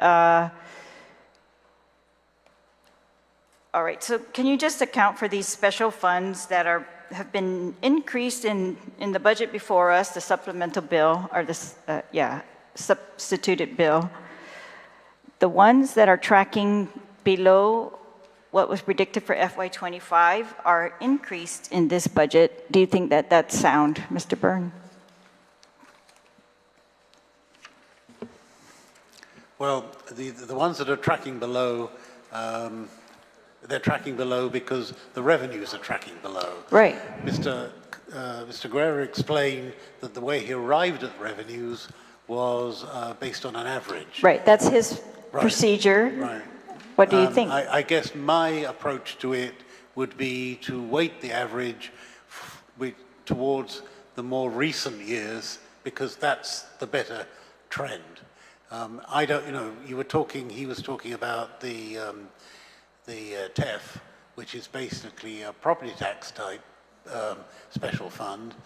I don't know what change may or may not have taken place to suggest that there's going to be an increase in that particular revenue. What I would recommend, obviously, if a special revenue fund is not achieving its appropriate revenue, that you reduce the expenditure or transfer the expenditure to another source. All right, let's talk about the Tourist Attraction Fund. That is, they're appropriating, it looks like $2 million less than last year, and the Tourist Attraction Fund is tracking in FY25 less than what was anticipated. So Yes. you think we're going to get even less? Well, again, that's their budget, but I wouldn't disagree that the trend is not favorable. All right, Mr. Guerrero, did this Tourist Attraction Fund decrease estimate from FY25, is that taking into account their recovery plan? So even with their recovery plan, they're not going to make even what they've made this year? The amount reflected in the budget bill, Senator, does reflect those conditions that happens. Thank you.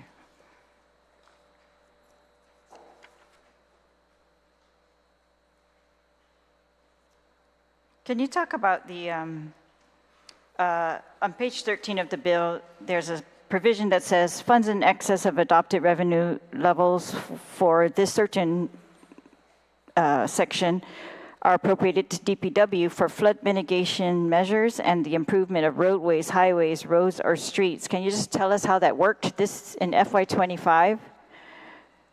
Was there any money there in excess? Did we get additional streets improved, or what happened with that?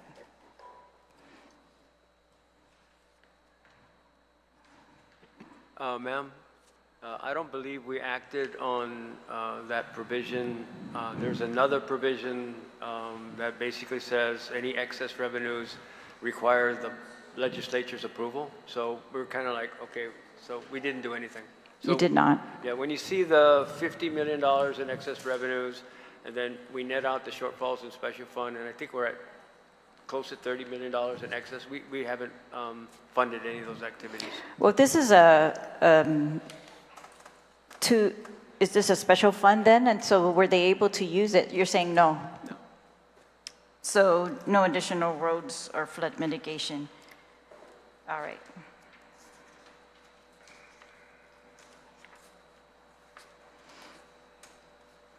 Okay, and then, so what do you propose that we do to cover the shortfalls that you're predicting, Mr. Carlson? Do you believe these are critical areas in your list? That's the difference, I guess, that we're having with OFB, is whether these are critical or not, or should be funded in this year or not. This Medicaid one is very concerning because it says if we don't pay the match, we don't get the additional $14 million from Medicaid. Yes. So I would strongly advise that number 7, which is restoring the $1.8 million, and the rest of the local match requirements that are there, totaling $3.3 million, because as you said, we don't get the benefit of the full federal match if we don't have the local match to support it.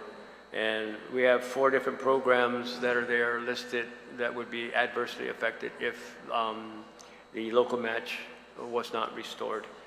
So number 7, we really would encourage the legislature to restore that funding. Mr. Guerrero is correct. We did look at the EBR to come up with the responses for number 6, and you know, he's using the FY25 budget, so it's a different comparative, but I believe that you're still going to get the same result for DOC. It's still going to be 0 no matter which one you compare it against. So a lot of these issues here, when you compare it against the 25 budget, or if you compare it against the EBR, I believe there isn't anything here that's going to come off the list. And I don't think there's anything here that is essentially non-critical. I think they're all critical. All right, well, talk to me about the transfer authority.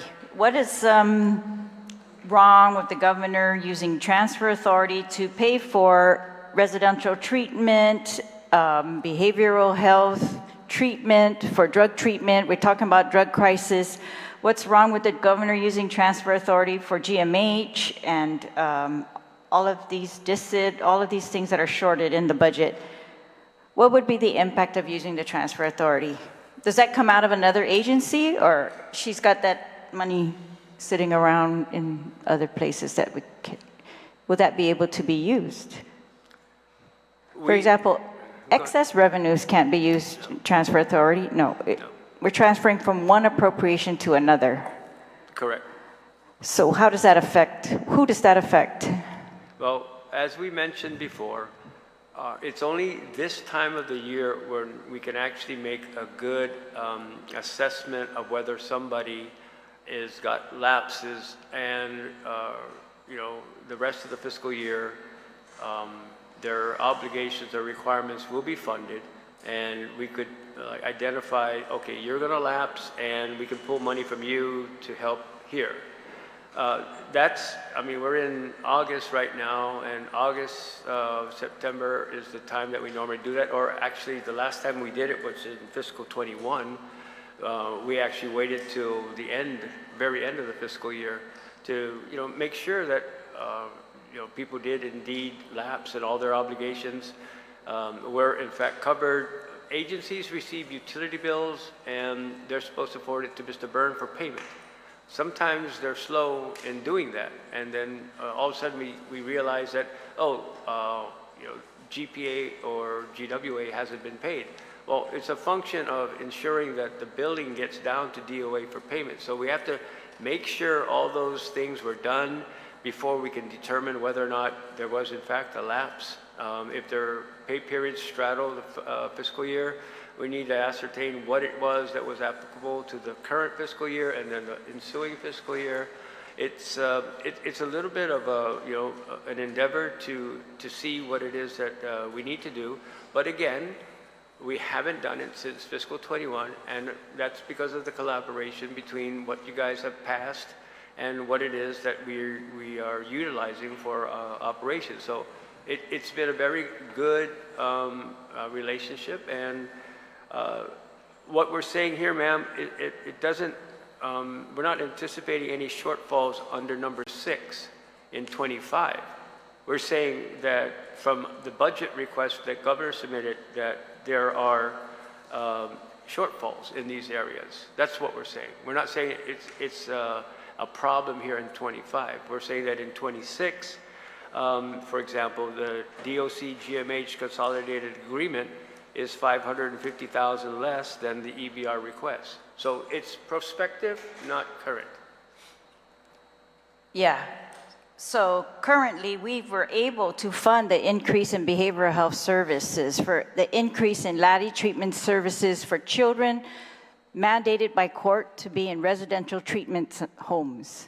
We were able to cover that increase in children, but this budget doesn't allow it. And I'm asking, is that 50% transfer authority going to be used to cover that? Because according to the bill, it says the 50% transfer authority can be used only for, I think, 3 items. None of those are on this list, maybe only GMH. I can't remember now. But that transfer authority language? Yeah, and you're saying you're not going to use transfer authority until you find lapses? That's the only way to do it. So, for sure, as written, none of these will be covered, and even the 3 items mentioned under the transfer authority provision are not going to be covered till the end of the year? They potentially could not be covered until we ascertained that there were sufficient funds within the executive branch. So we're taking the executive branch, and if you go back to OFB's presentation where they show you who the reserve agencies are, we can't pull money from them. We can't pull money to be able to use as a pool to fund anything under the governor's transfer authority. So you're talking about the line agencies lapsing to be able to fund these other activities. So, because we're prohibited from pulling money from DOE, from the judiciary, from the legislature, you know, any number of reserve agencies listed. Right, and what is the bill asking you to use your transfer authority for? First and foremost, it allows the governor to use her transfer authority within the executive branch to cover executive branch shortfalls. Then there's another provision that says, and you can also use it for GMH, Simon Sanchez, and was it GVB? Whatever the third one was. So it's increasing what she could normally do, because normally she can't do the autonomous agencies. It's normally helping the executive branch. So do you believe you're going to have that much in lapses to cover Simon Sanchez or GMH or it's a behavioral health? It's a very, very tall order. Tall order? Yeah. Mr. Byrne? Yeah, it's a tall order. I don't know what tall order means. Mr. Guerrero, do you believe they're going to have that much in lapses to cover those amounts that are needed, that are not covered by this bill? Or are you just saying cut the services, never mind? Senator, having come from the Bureau of Budget, I understand Mr. Carlson's explanation about when you can utilize the governor's transfer, and he wants to ensure that when that time comes, he wants to really be definite that there are monies available to transfer aside from what was appropriated for the original intent. But I'm also of the opinion that, you know, if you're already lapsing so much, $100 million by April of the year, of the fiscal year, and there's a need to transfer $5 million, I mean, I would feel safe to say that maybe that transfer would be justifiable and be reasonable to transfer. But then again, I'm not in that predicament. I'm not in that chair. But that would be my own take on it. But he's absolutely right. We don't normally initiate transfers until two things. One, at the end of the fiscal year, when we determine what departments are short, we do the transfer to cover it. The other thing is that during the course of the year, you can monitor them and see how their tracking is. And if they're overspending, we can cut it off at the pass and say, hey, cut back when you're spending. We can do that. There's a couple of ways you can do it. But at the end of the day, and to answer your question, can we do it? Yes, timing is important. Yes, amount is important because it all plays into it. But for me, if you're asking me, if I'm generating excess amount of money, revenues, and you're asking me to move 5% of it. But they're not allowed to move excess. They're only allowed to move what we've appropriated. Yes, well, whatever is appropriated, they're authorized to use if it's not restricted by law. Anything that's not restricted by law, it's available to them for them as part of the other transfer. The question is, do you believe there's enough in lapses? They believe they can only use lapses. Is there enough lapses to cover this list in item 6 at 21 million short in these items and the 3 items that you put for transfer authority for GMH, Simon Sanchez, and maybe tax refunds? I would like to hope, Senator, that when the time comes and whatever lapses are available, they will be able to use it and transfer it. Do you know how many lapses are available? As of today? Yeah. I can only give you what's in the CER report as of June, but then again, we got 3 more months. There are outstanding obligations, and there could be things that come up within the next 3 months. I don't know, but I can give you a balance of what it is. But again, it's just a running balance. It's just a snapshot in time that can change tomorrow. Right. And so how are we going to ensure GMH that you're going to get enough money at the end of the term if we're dealing with this moving figure of lapses or something like that? Is it? As we do every year, Senator, we just do our best and wait and see what happens. So GMH's budget is below what they requested. It's below what the governor requested, and it's that's by 6.7 million, and it's below, I think, by 15 million what was given to them in FY25. But what do you think, Mr. Byrne, is the outcome for GMH from this bill, if passed as it is? Is it okay that we're not going to fund them higher? Are you going to be able to make it up with transfer authorities and other kinds of things, whatever's in here? excuse me, but that remains to be seen. But, you know, GMH appears to be, you know, I guess struggling even now. So if you reduce their revenues, unless they can increase their own revenue stream, certainly the situation is going to improve.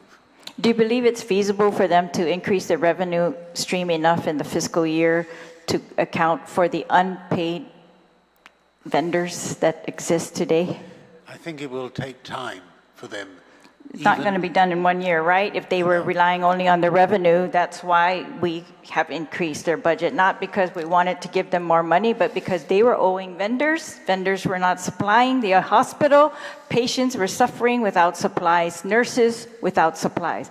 That's really the bottom line, whether, you know, we like to give them more money or we don't. It's like, you want to see patients suffer because we couldn't give them that money, you know, or, but is there any difference? No one wants to see patients suffer. No, I hope not. And you know, we certainly want to provide sufficient funds to GMH to run a public hospital. Right, so is the bill giving them enough? Well, according to this, no. Is there any difference between an unassigned fund balance and excess revenues? Yes, I'm glad you asked that question because I could see that there was some confusion there. Excess revenues only exist during a year. So for fiscal 25, where we are now, it may or may not have excess revenues. At the end of the year, you close off your revenues and you close off your expenditures, and that's what generates the fund balance. All right, thank you.